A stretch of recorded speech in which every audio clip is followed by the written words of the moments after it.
Good evening, students. Today we will revise the topic metals and non-metals. इस chapter में हमने पढ़ा था कि जितने भी हमारे पास मटेरियल्स हैं आसपास, हम उनको दो कैटेगरीज में डिवाइड करते हैं, मेटल्स में और दूसरा नॉन मेटल्स में। अब हम मटेरियल्स को मेटल और नॉन मेटल्स में किसके आधार पर डिवाइड करते हैं, किसके बेसिस पर? On the basis of their physical properties and on the basis of their chemical properties. Physical properties का मतलब है कि वो दिखने में कैसे हैं, उनका रंग रूप कैसा है, एंड केमिकल प्रॉपर्टीज यानी कि उनकी केमिकल रिएक्शंस क्या हैं, यानी कि जब उनमें ऑक्सीजन ऐड की जाती है, वाटर ऐड किया जाता है, या कोई दूसरी नॉन मेटल ऐड की जाती है, या एसिड डाला जाता है, या फिर बेस डाला जाता है, तो उनके साथ वो क्या अभिक्रिया करते हैं और कौन से प्रोडक्ट्स बनाते हैं। उन यानी कि फिजिकल और केमिकल प्रॉपर्टीज़ के आधार पर हम मेटल और नॉन मेटल को क्या करते हैं, डिवाइड करते हैं। जैसे कि हमारे आसपास हम बहुत सारे मटेरियल्स को देखते हैं। ये किस चीज़ का बना हुआ है बेटा? आयरन का। ये हमारे पास क्या है? मैग्नीशियम रिबन है। ठीक है। ये क्या है? पीतल की। ये क्या है? पेंसिल। पेंसिल में आप देखते हैं कि जो अपर कवरिंग है ये किसकी बनी हुई होती है? वुड की। और जो इसके अंदर लेड है ये किसका बना हुआ होता है? ग्रेफाइट का। और जो येलो कलर का पाउडर है ये किसका है? सल्फर पाउडर है। ठीक है। तो जो ये क्या है? कॉपर है, ये आयरन है, मैग्नीशियम है, और इस तरफ हमारे पास क्या है? ये पेंसिल और सल्फर पाउडर है। ये सल्फर पाउडर और पेंसिल यानी कि वुड और ग्रेफाइट एंड सल्फर, ये क्या है? नॉन मेटल हैं। और कॉपर है, आयरन है, मैग्नीशियम है, या जैसे मैंने ये रिंग पहनी हुई है गोल्ड की है, तो ये क्या है? ये किस कैटेगरी में आते हैं? मेटल्स की कैटेगरी में आते हैं। तो हम किसके आधार पर कह रहे हैं कि कुछ हमारी मेटल्स हैं, कुछ हमारी नॉन मेटल्स हैं? किसके आधार पर? On the basis of their physical appearance.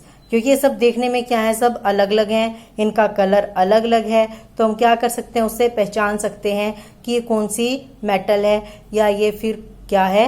Non metal है। अब आप देखते हैं एयर में क्या है? हाइड्रोजन गैस भी है, ऑक्सीजन गैस भी है, और वो हमें दिखाई नहीं देती हैं, तो उनका कोई पर्टिकुलर कलर नहीं है, उनकी कोई पर्टिकुलर अपीयरेंस नहीं है, तो वो भी किस कैटेगरी में आती हैं? नॉन मेटल्स की कैटेगरी में आती हैं। तो आइए देखते हैं कि इनकी क्या क्या फिजिकल प्रॉपर्टीज होती हैं। तो सबसे पहले हम देखेंगे physical properties of metals. Metals की कौन कौन सी फिजिकल प्रॉपर्टीज होती हैं? फर्स्ट प्रॉपर्टी है hard, second lustrous, third is malleable, fourth ductile, fifth sonorous, and sixth good conductor of heat and electricity. अब हमने बहुत सारे प्रॉपर्टीज बता दी। अब ये क्या हैं हम देख लेते हैं। हार्ड। अब जर्नली क्या होती है मेटल्स? जैसे भी दिखाया हमने, आयरन है, मैग्नीशियम रिबन है, कॉपर है, गोल्ड है, सिल्वर है। आप अपने आसपास और बहुत सारी मेटल्स की बनी हुई चीजें देखती हैं, तो वो जर्नली क्या होती हैं? हार्ड होती हैं। ठीक है।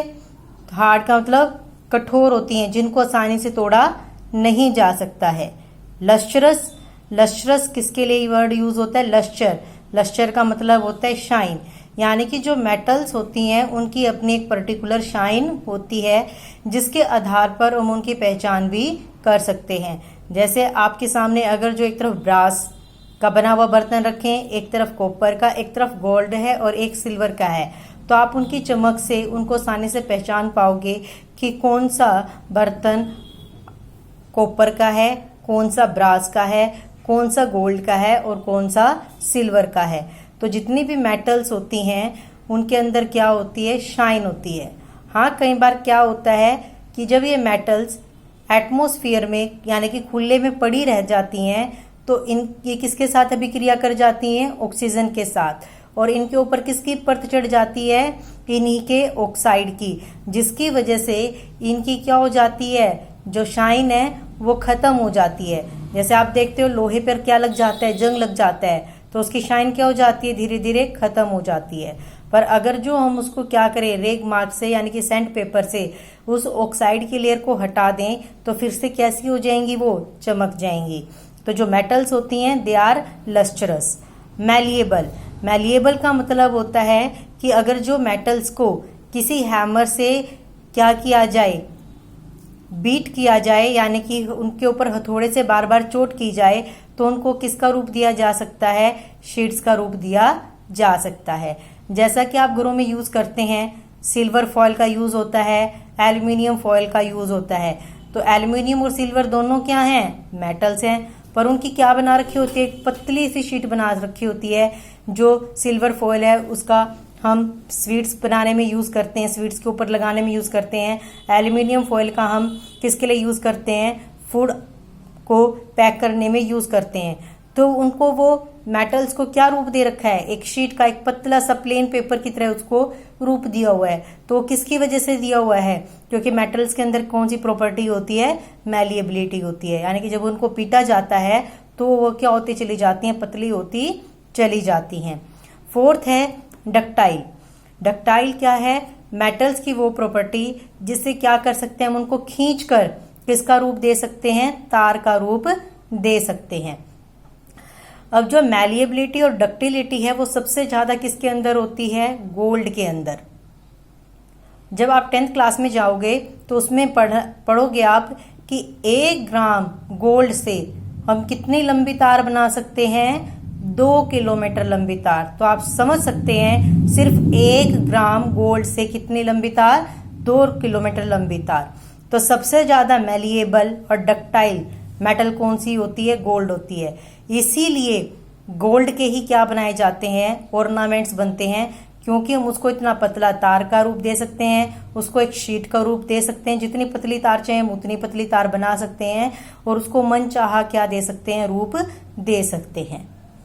सोनरस, सोनरस का मतलब क्या है कि जब मेटल्स को किसी हार्ड सरफेस से स्ट्राइक करवाया जाता है तो वो क्या प्रोड्यूस करती हैं, साउंड प्रोड्यूस करती हैं। जैसे घरों में हम क्या करते हैं, घंटे का यूज करते हैं, या हमारे स्कूल्स में जो बेल बनी हुई होती है, स्कूल बेल, वो भी किसकी बनी हुई होती है, मेटल की। क्यों, क्योंकि मेटल्स जब आपस में क्या करती हैं, स्ट्राइक करती हैं, तो वो क्या प्रोड्यूस करती हैं, साउंड प्रोड्यूस करती हैं। 6th प्रॉपर्टी है good conductor of heat and electricity. Conductors का मतलब क्या होता है कि सपोज करें कि ये क्या है, कोई मेटल की रोड है, सपोज कर लें ये आयरन की रोड है, ये आयरन की रोड है। हम क्या करते हैं, इसके एक सिरे को क्या करते हैं, गर्म करते हैं, तो दूसरा सिरा भी क्या होगा, जहां से हमने पकड़ा हुआ होगा वो सिरा भी क्या होगा, कुछ टाइम के बाद अपने आप ही क्या हो जाएगा, गर्म हो जाएगा। यानी कि हीट क्या हुई, एक एंड से चलकर, इस वाले एंड से चलकर क्या हो गई, दूसरे एंड पर पहुंच गई। जनरली घरों में भी आप देखते हैं, खाना पकाते हैं, ठीक है, अगर जो कोई लोहे की चीज लें और आप उसको बर्नर के आगे रखे रहें तो उसका दूसरा सिरा भी क्या हो जाएगा, अपने आप गर्म हो जाएगा। तो ये क्या कहलाता है, कंडक्टिविटी। सिमिलरली आप घरों में बिजली के उपकरण देखते हैं, घरों में, हमारे घरों में बिजली की सप्लाई आती है, तो जो घरों में तारों बने हुई हैं वो किसकी बनी हुई होती हैं, कॉपर की बनी हुई होती है। और कॉपर क्या है, मेटल है। तो करंट तो क्या होता है, जैसे हम स्विच ऑन करते हैं तो करंट तो वहां से चलना शुरू होता है, तो फिर दूसरे सिरे तक, पंखे तक, बल्ब तक, ट्यूबलाइट तक, एसी तक कैसे पहुंच जाता है, ड्यू टू कंडक्टिविटी। क्योंकि मेटल्स में क्या कर सकता है, हीट और इलेक्ट्रिसिटी एक एंड से चलकर कहाँ तक जा सकती है, दूसरे एंड तक जा सकती है, जिसे क्या कहा जाता है, कंडक्टिविटी। और सबसे ज्यादा या अच्छी good conductor of heat and electricity कौन सी मेटल है, सिल्वर मेटल है। बट हम सिल्वर का यूज नहीं करते हैं, क्योंकि जो सिल्वर मेटल है वो थोड़ी सी क्या पड़ती है, हमें महंगी पड़ती है। इसलिए हम कौन सी धातु का यूज करते हैं घरों में, बिजली के लिए कॉपर की धातु का यूज करते हैं। तो बेटा ये क्या थी, मेटल्स की फिजिकल प्रॉपर्टीज थी। आज आप यहीं तक इसको रिवाइज करेंगे, अच्छे से इनकी डेफिनेशंस को याद करेंगे। मैलिएबल का क्या मतलब है, डक्टाइल क्या है, सोनरस क्या है। और अभी भी आपको अगर कोई डाउट है तो आप बेझिझक मुझसे पूछ सकते हैं। Thank you students.